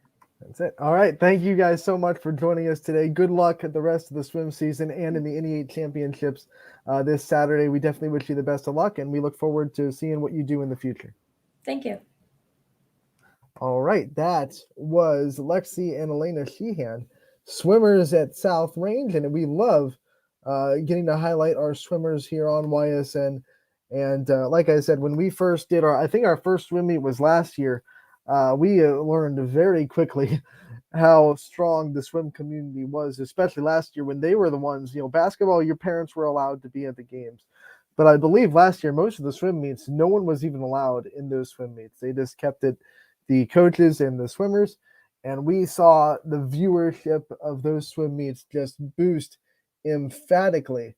That's why we are so happy to have Swing on YSN. We've had multiple swim meets already this year, and we continue to look for opportunities to have more. I think one of the big shout-outs we have to give when we talk about our swim coverage are the guys over at Boardman that help us put on their show and have come up to us and said we want to put swimming on the network, and they have been some of the front runners in making sure that YSN does have great swim coverage. I know we covered some rec swimming as well in the summer. They got amazing feedback as well. So we are definitely happy anytime we can get swim coaches or swim players, swimmers on the network. And we are happy that we were joined by Lexi and Elena Sheehan of South Range, who had great weeks last week. Once again, Lexi broke her personal record in the 100-meter butterfly, and then Elena took 30 seconds off her time. And if you're not a swimmer, 30 seconds off your time is a monster feat to have. And then always breaking personal records is a great goal to have. And you heard Elena say it. She wants to break that personal record again. Never satisfied as a swimmer. You have to never be satisfied. You can always break your personal record again and again and again. And to hear them both have that attitude is just fantastic as swimmers. And we are so happy that they were able to join us today. We are not done with our guests. In just a little bit, maybe a couple of minutes, we'll be joined by Sarah Hamilton, the head coach of the Salem girls basketball team. We already talked to one side of this big matchup. We talked to Walter Shields and West Branch. Now we're going to talk to Sarah Hamilton of Salem. And they both have incredible seasons to this point. Salem is 13-2 or 12-2. I want to get their record right. 2 losses on the year. They're both to Marlington, and then West Branch 13-3 on the year as well. They have losses to New Philly, Salem, and I can't remember their other loss. It was non-conference because they're 1 loss in the EBC, and it is to Salem. So big matchup in the EBC as far as standings go. Salem needs to win to keep pace with Marlington and hope that Marlington stumbles in the rest of the season. Obviously, West Branch needs to win to take first place and to keep pace with Marlington. So when they play Marlington later on in the season in the Duke's gym, that game would be for first place if West Branch is able to take care of business and win on Saturday. So first time around, Coach said it, Abby Davidson hit a clutch shot down the stretch. It wasn't a buzzer beater, but it was a game-winning shot. It put West Branch in a really hard place, and they couldn't get the last shot up. And Salem was able to win that game at the end. So we expect this one down in Salem on a Saturday to get just as crazy. And it's going to be fun to see kind of the chess match between Coach Hamilton and Coach DeShields on adjustments they make. And, you talk about all these coaches, and when they see a team a second time, you're not going to trick anybody. You're not going to go in and say, well, they're not going to see this coming. You know each other so well. It's all about the little adjustments and maybe the little wrinkles you can put in things to keep the other opponent on their toes. So we'll look forward to hearing what Coach Hamilton has to say about that. They don't have a game on Wednesday. They are off, so they have the whole week to prepare for West Branch. And West Branch has a game on Wednesday. They will play Cardinal Mooney. And we are going to be joined now by Sarah Hamilton as we sick of hearing me talk about this matchup. Let's hear it from the coach of the Salem Quakers, Sarah Hamilton. Coach, thank you so much for taking the time to join us today. Not a problem, Anthony. Happy to be here. We are happy that you were able to join us. What an incredible start to this season you guys have had. I know the unfortunate timing that we have you coming off of a loss, but it doesn't take away from just the incredible start that you guys have had this year. Talk about what you've seen from your team. I mean, the last time we had you on Running Point, you were previewing it. So now here we are past the halfway mark. What have you seen from your team, and where are you compared to maybe where you expected to be in the preseason? Well, coming off a loss, sometimes the score doesn't reflect who's the true winner of the game. And I think that Marlington game really helped us grow. We showed tenacity, and we refused to roll over, and we came back from a 17-18 point deficit to make it a 1-point game. So that's the kind of stuff, those games that make us better in the end. We faced some adversity this week, and I think the girls really responded well. I think we're where we need to be. Our offense is coming together. Our shooting is getting where it needs to be. Last Marlington game, we had Krista Barley light up 5 threes in one quarter. She was absolutely shooting tremendous. And what's nice about us is we've got a different girl stepping up each and every game. So it's kind of hard to single out a player to stop when really we have an entire team filled with threats. So we're exactly where we need to be at this point in the season and hope to continue to grow. And like you said, despite the loss, maybe one of your best offensive games of the year against Marlington. I believe you scored 21 points in that fourth quarter to make it a game, like you said, down by as much as 18. Talk about what you saw from your offense. I know it's been an offense that has been up and down at times, and there have been games where you've absolutely relied on your defense. Talk about what you saw from the offensive thing and what you can grow on that going forward and how you can use that kind of as a springboard. Yeah, it was definitely the most that we've scored in a game, but it was also the most that we gave up in a game too.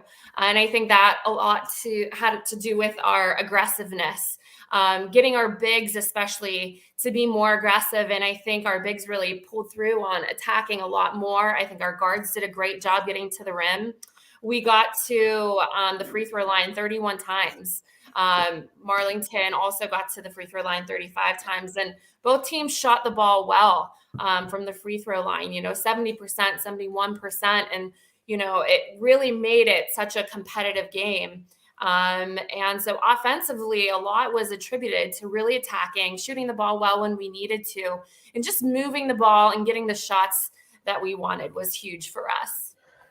Coaches always say you can learn a lot from a loss, and, they, like you said, it was the most you guys have given up. So how much do you think the girls will take that lesson? As good as the defense has been, it takes one day where maybe the focus isn't there, maybe the rotation isn't there as much as it should be, and all of a sudden the team can score on you if you're not, locked in on defense. What kind of lesson do you think that teaches? Because, this defense has been letting less than 30 almost every night before that game. So, is that going to be one of the teaching tools of this week in practice? Oh, for sure. I mean, we always say it's not a loss, it's a lesson. And we definitely learned a lot from it. We're averaging 29.9 points giving up a game. And so that kind of really hindered our goal of setting the defensive record this season. But, we're back to it. We had to switch up when we got down a little bit too much, and we had to go to a more scramble defense, which isn't something that you see from us too often.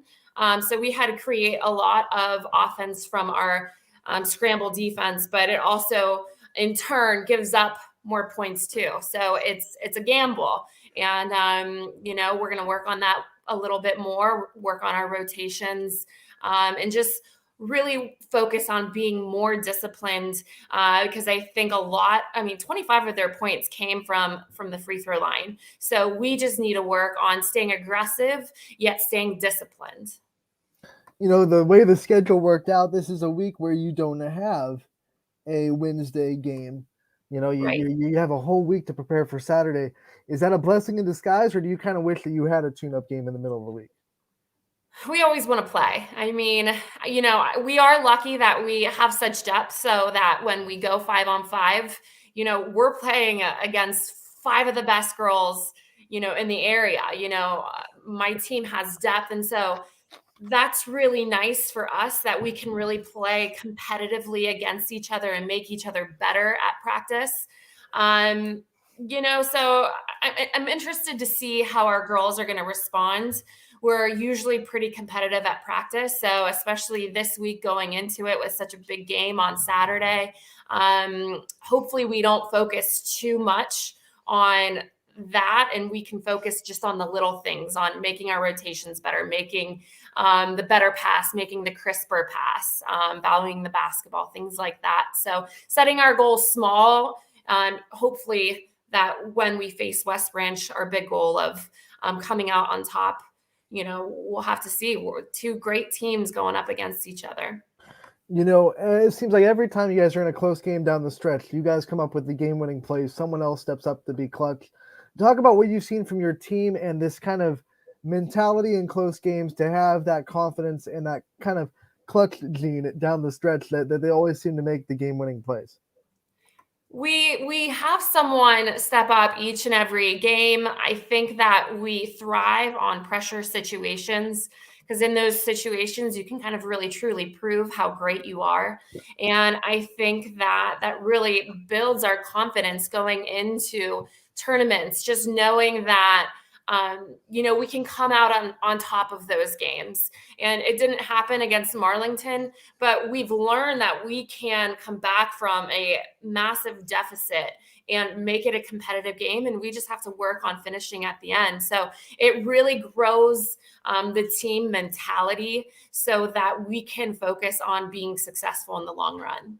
When we had you on earlier this year to preview the season, obviously you talked about the leaders that you expected to have on the court and the players that you put those expectations on. Have there been any surprise leaders that have taken the charge vocally or by example this year that have all of a sudden turned into big leaders on the team? I think all of our girls have a different type of leadership style. I knew that I would get the vocality from Jenna McClish and Abby Davidson. I think also who's been really great vocally for us has been Eleni Davidson and Michaela Murphy in practice. Even Olivia Davidson at times too. Those are 3 girls that we can also really rely on vocally. Now we have some other girls that are more lead by example and that are constantly busting their tail. You'll see Riley Hutton, she'll go through a wall for you. She'll do whatever it takes. And she's constantly full go, constantly competitive. And she's not the most vocal, but she leads by example. And sometimes we need those types of girls too as well. So we have different girls stepping up each and every day in their own way. And so it creates this environment of competitiveness, but really helping foster growth among their teammates as well. I think one of the headliners of this team this year is you have so many just straight up athletes that can just go make athletic plays. What kind of a blessing is that for a coach to know that you just have athletes on the floor that no matter what their basketball skill is at this point, they can just go make plays? Well, it's nice, especially that we have the speed and the athleticism because we don't have that brute size and that strength like the West Branch team does. So we can really rely on our speed. Even our bigs, Cammie has been doing a great job of just maintaining the paint and blocking shots left and right. Our other bigs have done a good job, but that's not our strength. Our strength is our speed and our athleticism. So we use that to kind of create that on-ball pressure. And we want the offense, the opposing team to not be thinking about what they can run offensively, but be thinking about us and the fact that we're right there in their face. And we really want to be the only thing that they're thinking about at that moment in time. They want to get rid of the basketball. Plus, it's been almost impossible for teams to get fast break shots from you guys. I mean, you guys are running the floor better than almost anybody I've seen this year.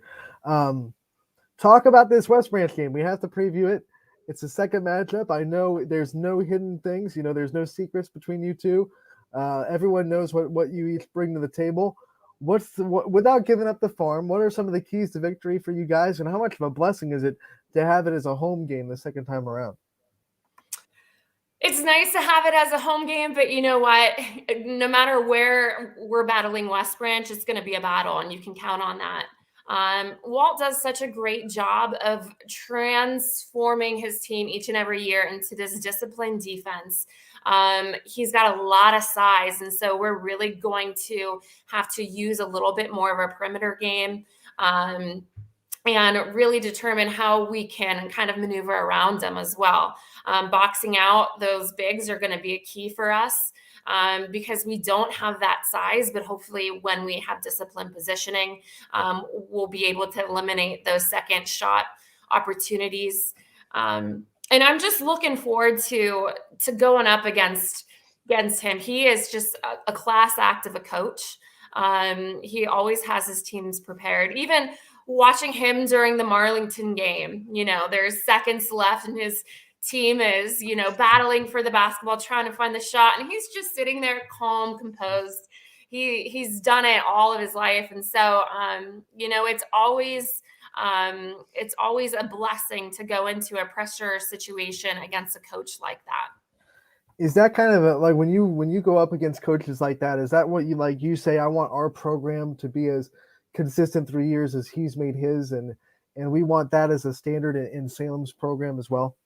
Oh, for sure. I think that what's nice about watching other coaches, it's like a buffet table, I always say. There are things that I really like that he does and that I want to take. There are things that other coaches I've been around, they do that I want to take. And so I have this nice little plate of a program of what I envision for myself. And, I'm not trying to reinvent the wheel. He does some great things, and absolutely, I want something that's going to be more of a dynasty than just, a few years here and there of success. And it starts at the youth levels, and he's done such a great job of building those. And, it's nice he has those facilities to do that, and we're finding our way through it. But, he's just done a tremendous job of building that program, and hopefully we can continue to compete with him for years to come. You bring up a good point. We have so many great coaches in this area, especially in girls basketball. What's it been like for you to kind of get to be a part of this girls basketball coaching community and build relationships with so many coaches around the area? Well, it's really nice. I've been blessed to come from great coaches. And so when you come from great coaches, you know what that looks like. I love a Walter Shields and Nick Blanche over at Poland. Canfield does a great job there year in, year out. And I look at what they do and not try to model, but make my own. And it is difficult. I've yet to go up against a female head coach this year. And so I'd like to see more females, really break through the industry, especially when you're coaching girls. It's such a different game because it's more of a mentality when it comes to girls. They say that guys, they need to play good to feel good, whereas girls, they need to feel good to play good. So there's just a different mentality when it comes to coaching boys versus girls. All right, now, before we let you go, obviously we're hit with a Snowmageddon snowstorm, and that's one of the reasons why we're able to have you on. You have a snow day. Yes. This has been kind of a hectic thing, trying to throw a monkey wrench into routine. You practicing at different times. Girls have the day off. What is your strategy to deal with these kind of weather conditions and trying to keep as routine as possible, but also having to cohere to the changes that you obviously have to do? My girls do a great job with adversity. They had to face adversity last week of my absence from practice. They had to face adversity last season with, being quarantined 3 times. It's nothing new to them. It's more of a, how can we make the most of the opportunity we're given? We're not going to look for excuses and say, well, we can't get in the gym today. It's how can we find a way to get better? So yesterday we used it to break down film, to rewatch our Marlington film and rewatch our West Branch film and dissect how we can get better. So it's not a missed opportunity. It's just an opportunity elsewhere for them to get better. Coach, thank you so much for taking the time to join us today. We definitely love every time we get to have you on. Good luck this week. I know DJ is looking forward to call that game, and we look forward to the continued success of the Salem girls basketball program. Thank you so much. Thanks for having me on today. You are so welcome, and we'll see you again soon. Thanks. That was Sarah Hamilton, the head coach of the Salem girls basketball team. Big matchup for them this weekend as they host West Branch in round 2 of that historic rivalry in Salem. So we go on in this episode of Running Point. We're going to hear from head coach of the South Range Raiders girls basketball team, Jeff Fishel, in a debut of an interview I got to have with him a couple of days ago. Let's hear episode 2 of Coach's Corner with Jeff Fishel. Anthony Hartwig here with another wonderful edition of South Range Girls Basketball Coach's Corner. I am joined by the head coach over there at South Range, Jeff Fishel. Coach, thank you so much for taking the time to join us. Yeah, it's been a while. Happy to be here and good to see you, Ant. Yeah, it's been a minute since we've been able to constructively sit down and have a Coach's Corner. Plenty of post-game interviews, plenty of wins, but it's nice to have you back for a detailed discussion about your program. Absolutely. And, man, your program, say what you will about them. People can look at your scores and say, you know, they're not winning by as much as they used to, but the point is you're winning. Talk about where you see your team right now and from your standpoint, where you think you're at compared to where you want to be. Yeah, I think we're right where we want to be. I think we're right where, in this point in the season, sort of where we thought we would be. And, you know, if we're a project manager on a construction website, I'd say, you know, the project's right on schedule. We're doing things day by day, just like we always have. And I like where we're at. We're in a good spot and excited about it. You know, one of the things that, you know, happened during the season, you know, you lose to Fort Fry in that holiday tournament. I know it was a tough loss, but ever since that game, it seems like your team is playing with a little bit more energy, a little bit more balanced. A few more people are getting aggressive, attacking the hoop. Was that kind of a wake-up call for your team, losing in that kind of way? I don't know if it was a wake-up call, but, you know, that assessment is pretty accurate. I think that's a game where we've had some weaknesses, and that game really put the magnifying glass on them, and they stood out, and they were a lot easier to see. And sometimes as coaches, you can see that, and it's a difficult job to be able to relay that. And that game just really showed it. So since then, we've had a little bit of a renewed focus at practice. We've made some significant adjustments to our offense and the way that we attack, because that game, it was obvious that, you know, we were standing around and watching Lexi, and we were able to see that real easy on film. And so we've been able to get into a little bit more of attack mode with some set plays, and the girls have really responded, and proud of them for that, because, you know, they didn't take that loss easy. You know, it was one of those things where it was what it was. You know, somebody shoots the lights out like that, sometimes you just tip your cap to them and say, job well done.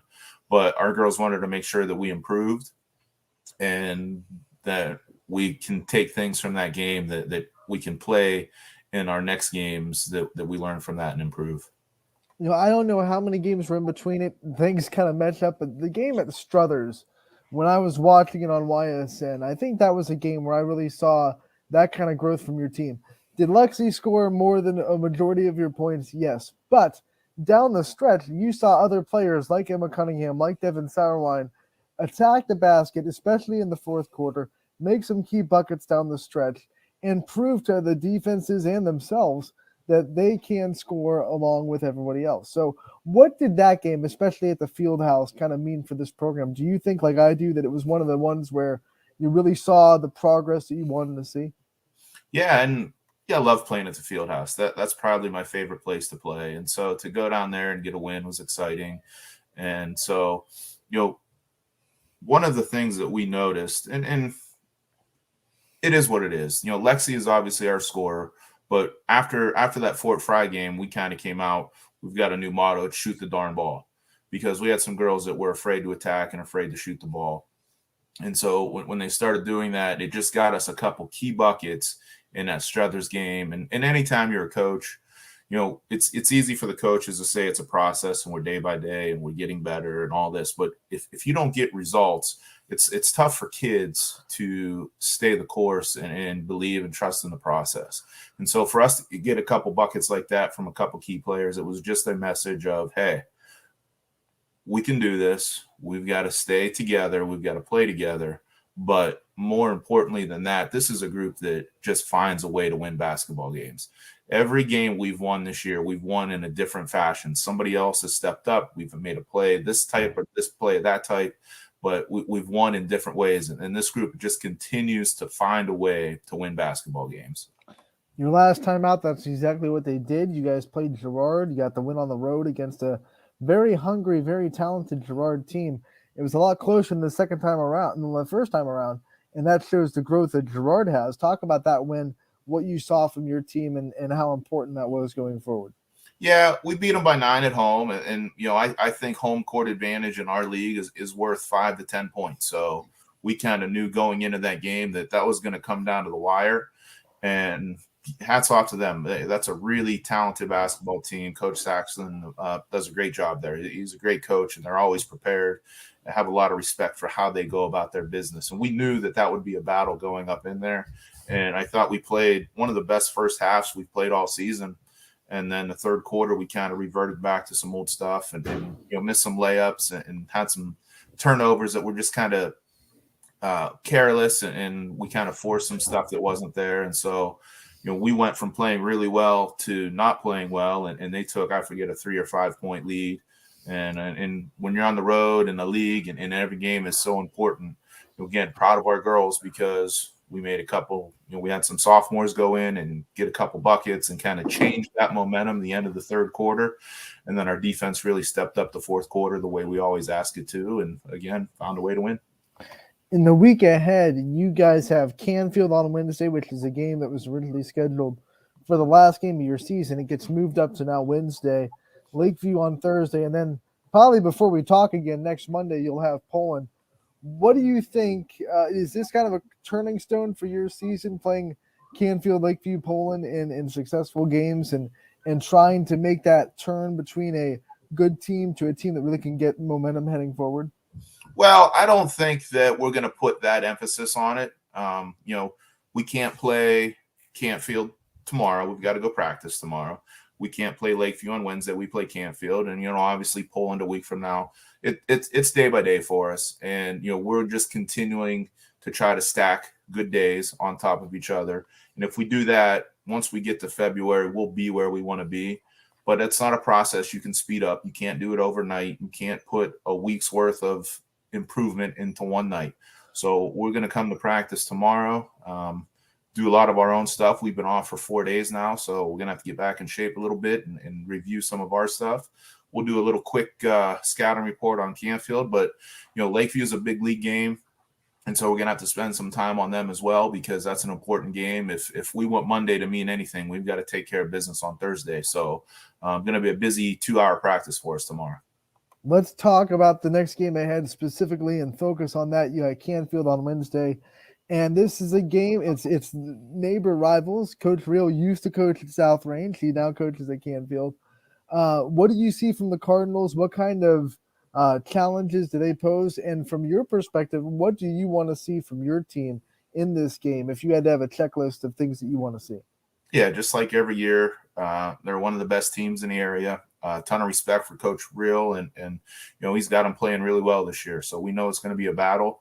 And their defensive pressure, they play the pressure defense that's given us trouble this year.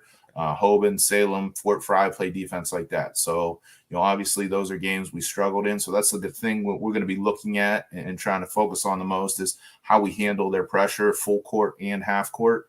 And I think Coach Real is a little bit disappointed too that this game got moved up because him and I were both looking forward to playing at the end of the regular season and kind of using it for each other as a tournament prep game almost. And we would have coached our tails off and tried to win the game, regardless of when it was.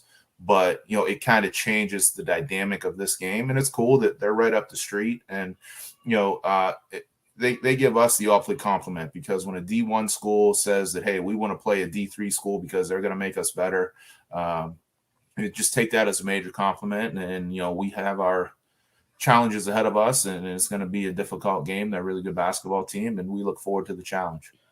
The last time we had you on, we talked about your seniors. All obviously, Lexi Giles, one of the big leaders of this team. Let's talk about some of your younger players that have really stepped up this year and really, taken the mantle as some of the leaders of this team.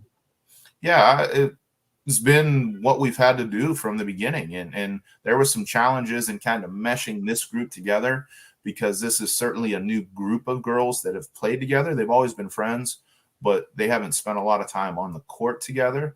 And so, we have 4 sophomores, Devin, Olivia, Sydney, and Maddie Dato, Sydney Pennick, that have just really come off the bench. And Dev's been a starter for us. And, she's been put in difficult situations as our point guard and the way that we get pressured. So she's really stepped up.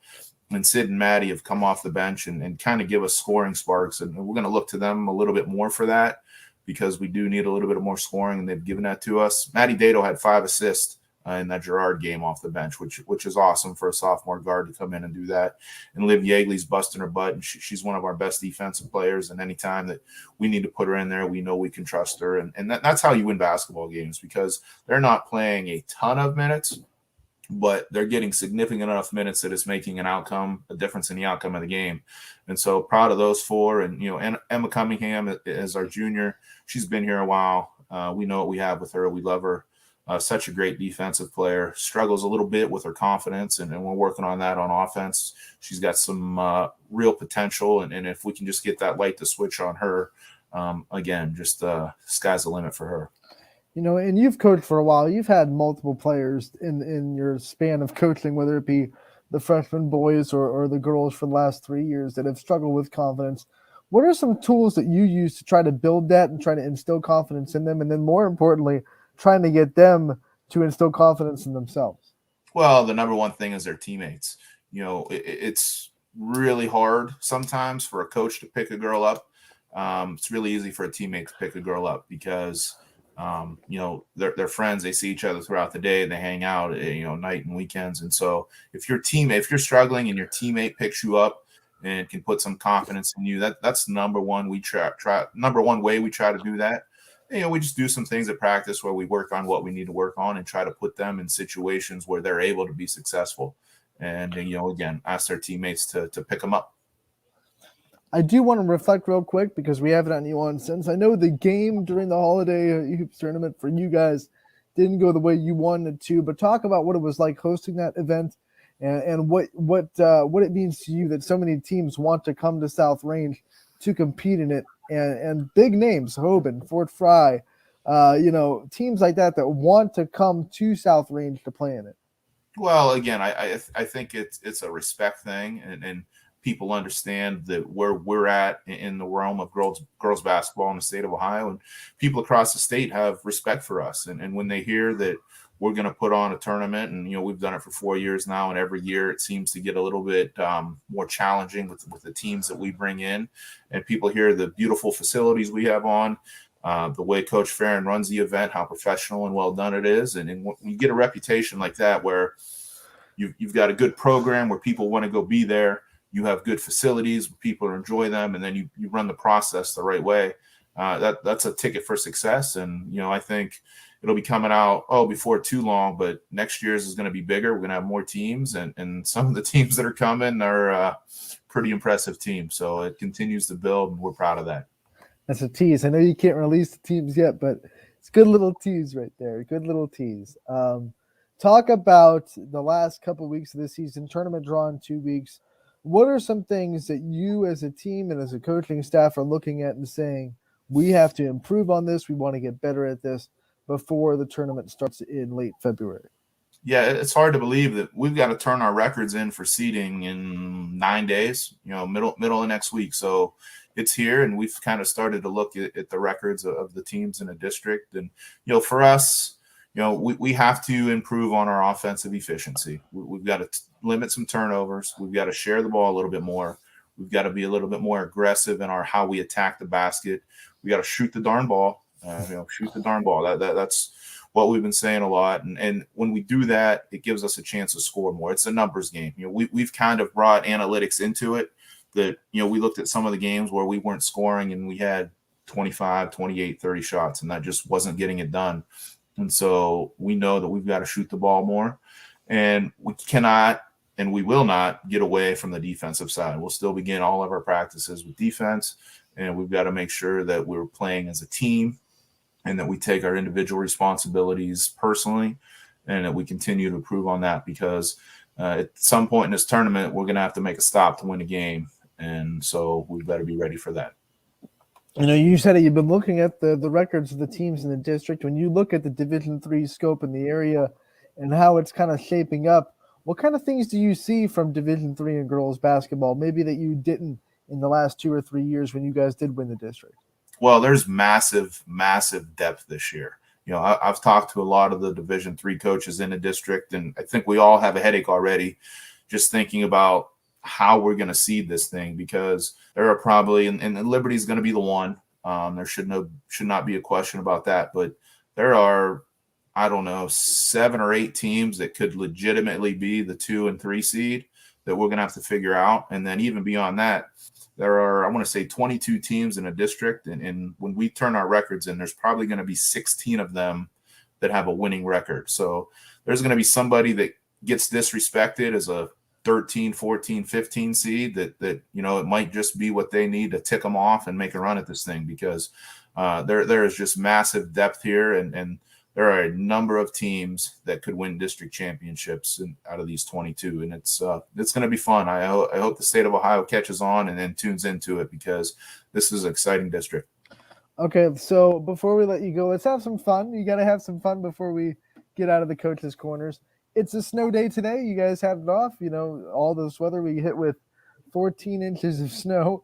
What's your favorite snow day activity? Well, this was awesome for me. And, with Martin Luther King Day, I guess everybody was going to be off anyway.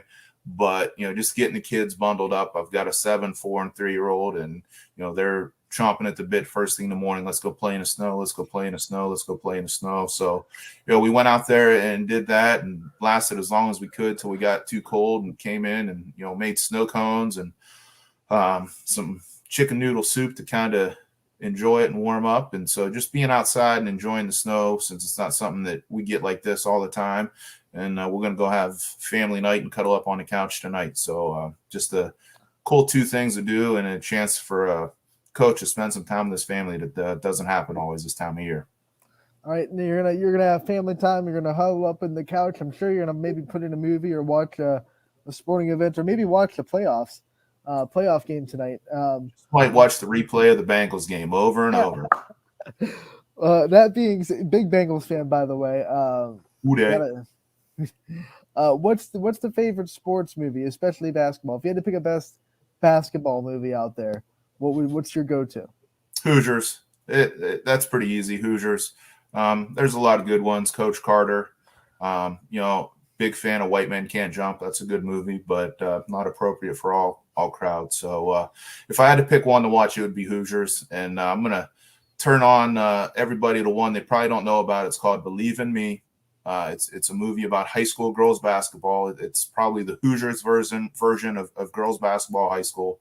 It's called Believe in Me. Anybody who's a girls basketball fan should check it out. That's a good one too. That's going to be on my list. Yeah, you know me. Yeah, check it out. It's a good one. When you look at some of the reasons that makes those movies good, is the coaches. So obviously, you can't have a good basketball movie without a good coach. From your perspective, you've been coach as a player. You've been a coach.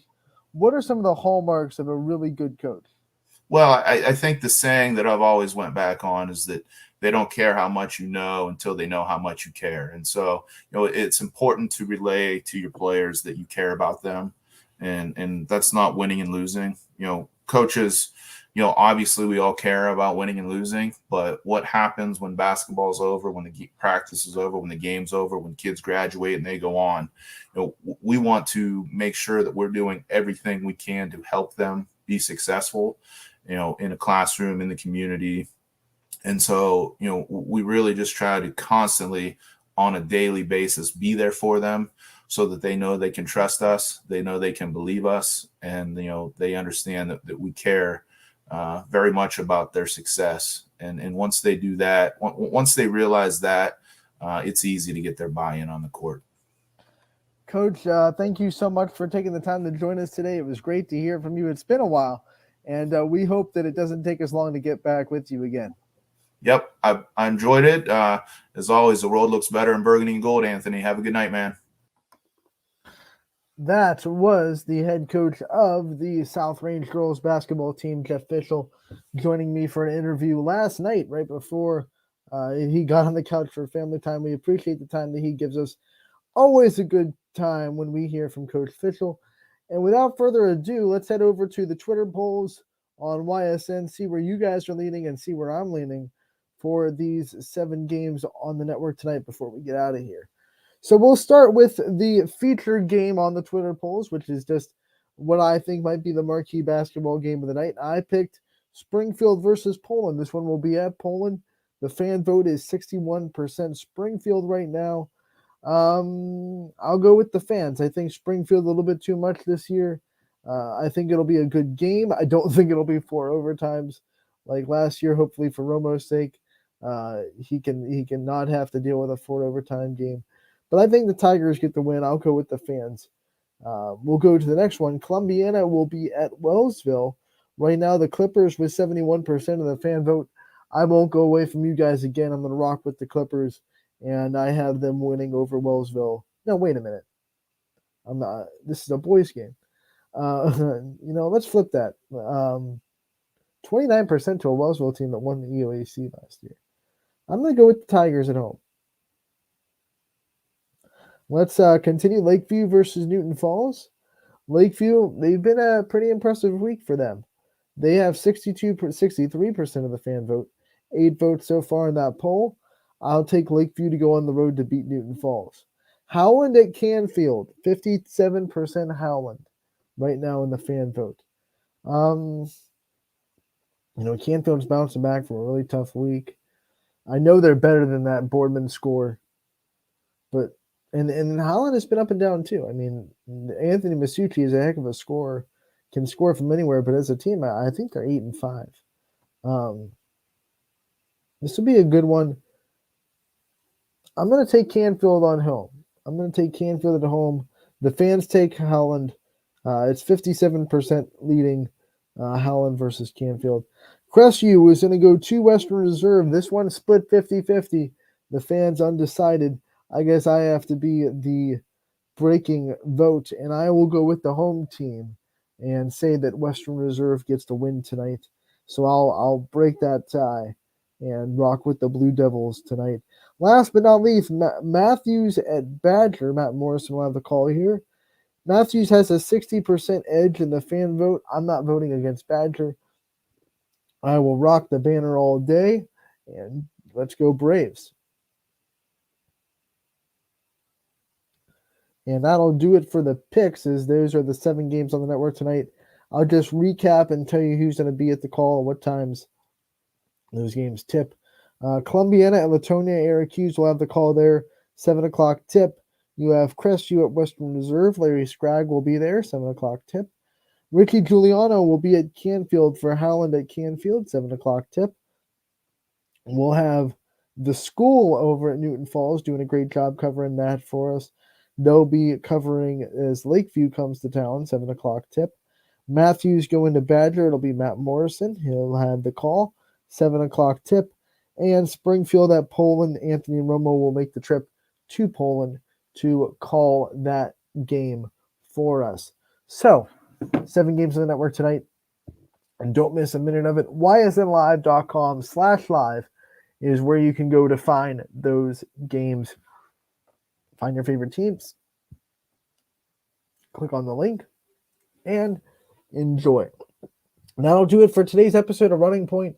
Casual Sports Podcast coming up next from 2 to 3. Power Hour from 3 to 4. And then 7 games on the network tonight. Despite the snow, we are still able to have basketball, which is always a good thing. We are going to take a 22-hour break. On tomorrow's show, we're going to be joined by Crestview and Canfield Wrestling as part of Wrestling Wednesdays with Gary Altizer. Ty will be back on the show. We might get Richie Giuliano to pop in to talk about that Howland at Canfield game. We will also have Scotty Mincher in the studio, and he is itching to get back to his trivia questions with Ty. All that and more tomorrow on Running Point from 12 to 2. I'm taking a 22-hour break, and we'll see you tomorrow.